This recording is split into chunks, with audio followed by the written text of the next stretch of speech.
fait partie du texte. L'Europe a été construite par l'impôt, donc, à une catégorie de gens qui doivent payer les impôts. Le peuple congolais, nous sommes en droit au foot impôt. Donc c'est un devoir civique.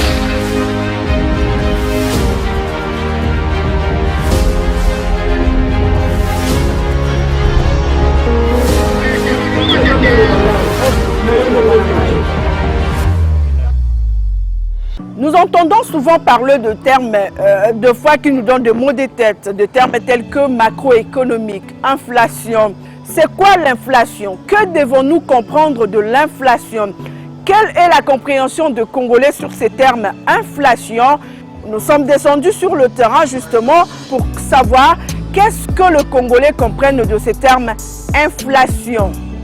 On les écoute et puis on revient parce qu'un expert est là justement pour donner l'exactitude ou l'explication exacte sur des termes qui nous donnent des fois des mots de tête. Bon, on attend par inflation l'excès de monnaie sur le marché. C'est-à-dire, donc, il y a excès de billets. En économie, tel que nous l'avons appris à l'école, inflation signifie la présence d'une grande masse monétaire en circulation par rapport aux besoins réels. L'inflation, c'est le fait d'augmentation des prix dans un pays, dans une nation, durant une période donnée. C'est souvent la période où l'on observe une situation irrégulière dans la loi de l'offre et de la demande. Elle est souvent caractérisée dans un pays, dans une nation, par le fait de voir que la population, durant cette période, voit son pouvoir d'achat être revu à la baisse. Oui, moi ce que je peux comprendre de l'inflation, c'est la dépréciation de la monnaie ou d'une monnaie. C'est-à-dire que la monnaie, quand on dit inflation, la monnaie commence à perdre sa valeur réelle, s'il faut le dire, ou sa valeur initiale. Et ça crée la spéculation, ça crée, comment dirais-je, le rejet d'une monnaie. Oh, l'inflation, c'est l'augmentation des indices de prix. Hein? C'est-à-dire les marchandises deviennent plus chères avec plus d'argent. Vous avez besoin de plus d'argent pour acheter du pain, par exemple. Vous avez besoin de plus d'argent pour acheter, pour faire le marché du mois. Donc c'est ça l'inflation en fait. C'est-à-dire l'argent ne vaut plus rien, l'argent s'est déprécié, l'argent a moins de valeur, c'est ça l'inflation.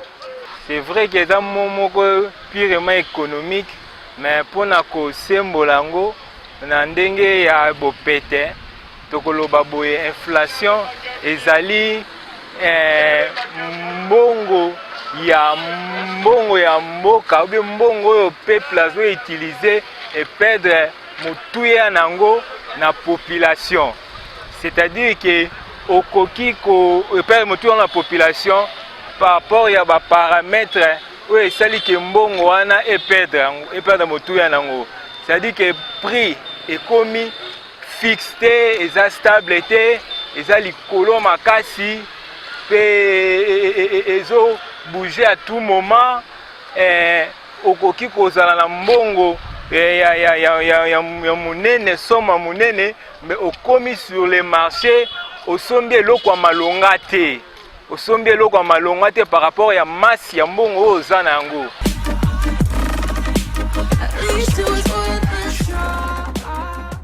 Après avoir suivi les Quinois, on se rend compte finalement qu'ils ne sont pas loin de la vérité. Mais cet expert vient pour nous donner une bonne compréhension sur ces termes inflation. On l'écoute. Lui, c'est Jérim Batika, professeur d'université. L'inflation est la hausse généralisée et durable des prix de biens et services sur le marché. Si je dois donner un exemple pour bien préciser la définition, la Banque mondiale a publié le taux d'inflation en RDC pour 2021 était de 12,6%, donc près de 13%.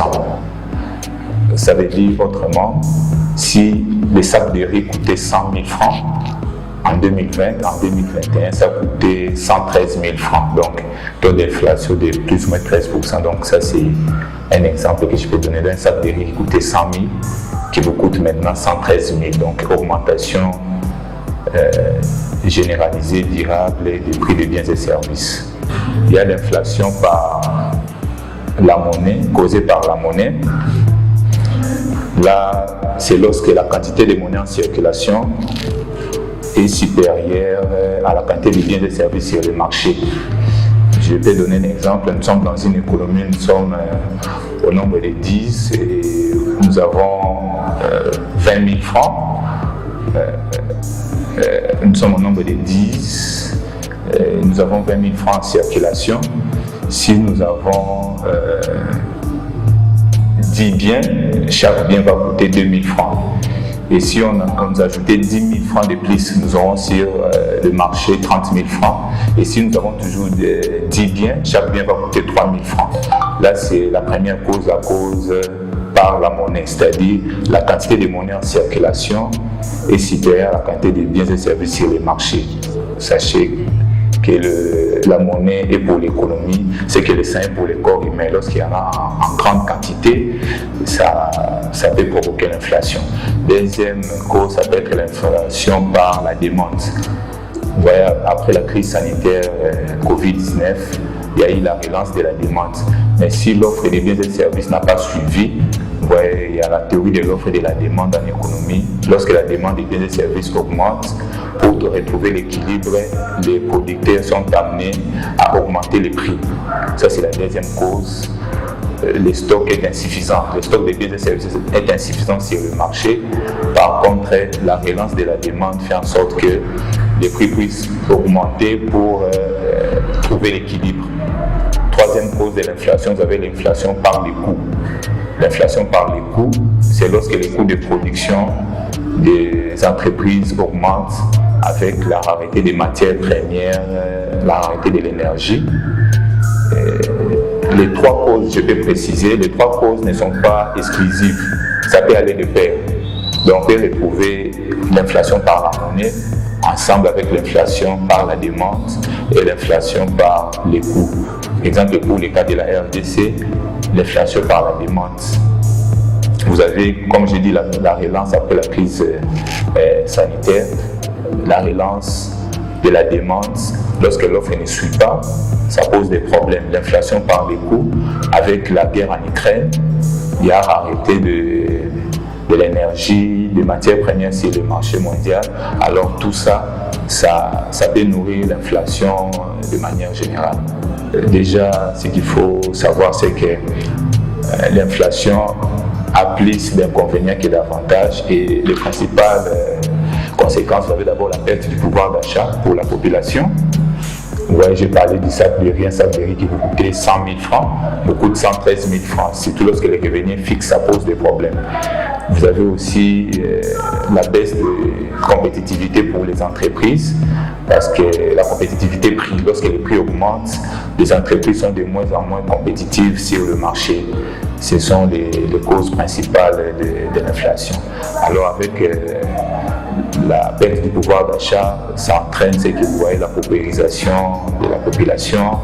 Les gens ont du mal à satisfaire leurs besoins, ça crée des crises, des tensions, des grèves par-ci par-là.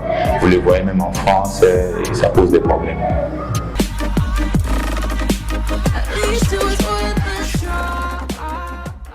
Merci à vous, Jérémy Bakar, pour ces explications. J'espère que le quinoa a compris. En tout cas, moi, j'ai pris ma part. Rendez-vous est pris pour la semaine prochaine avec un autre terme, certes avec un autre expert. Au revoir. L'impôt fait partie du texte. L'Europe a été construite Et par l'impôt, donc, a une catégorie de gens qui doivent payer les impôts. Le peuple congolais, nous sommes en droit au impôt. Donc c'est un devoir civique